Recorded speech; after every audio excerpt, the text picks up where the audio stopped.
বিসমিল্লাহির রহমানির রহিম। সুপ্রিয় দর্শক, ছাদের উপরে ড্রামে করে ইসগেরা প্রথম মালটার গাছ লাগালাম। তো এই মালটা গাছটায় রানিং ফল রয়েছে, 15টা ফল আছে।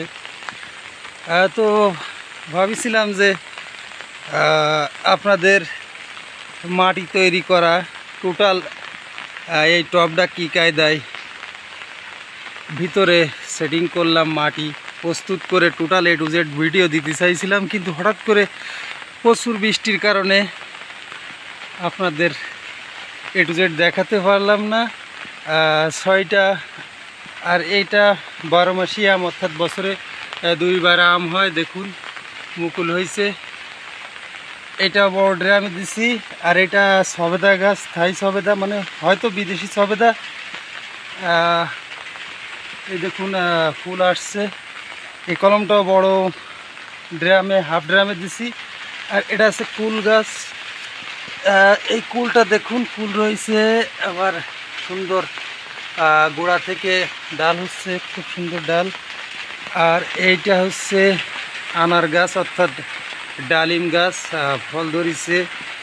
এটা একটা বালতিতে দিছি, ফুল গাছটাও বালতিতে দিছি। আর এই দেখুন একটা পেয়ারার কলম, এটাও বালতিতে দিছি।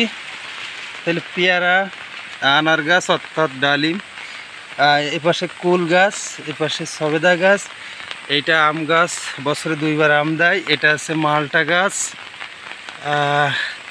এই 6টা গাছ প্রস্তুত করতে করতে বৃষ্টি শুরু হয়ে যায়, যার কারণে আমি মাটি তৈরিকরণ ভিডিওটা আপনাদের দেখাতে পারি নাই। এটা চায়না লেবু, এই দেখুন একটা ধরিছে, এই যে এগুলো। আর এখানে আছে এটা আছে লেবু, যেটা কাগজে লেবু বলে। আর এটা আছে, এটা হচ্ছে নেওয়া গাছ। আর আরও একটা পেয়ারা গাছ। এই যে চায়না লেবু গাছ, দেখুন লেবু ধরেছে, কাগজে লেবু। এখানে চায়না লেবু আছে।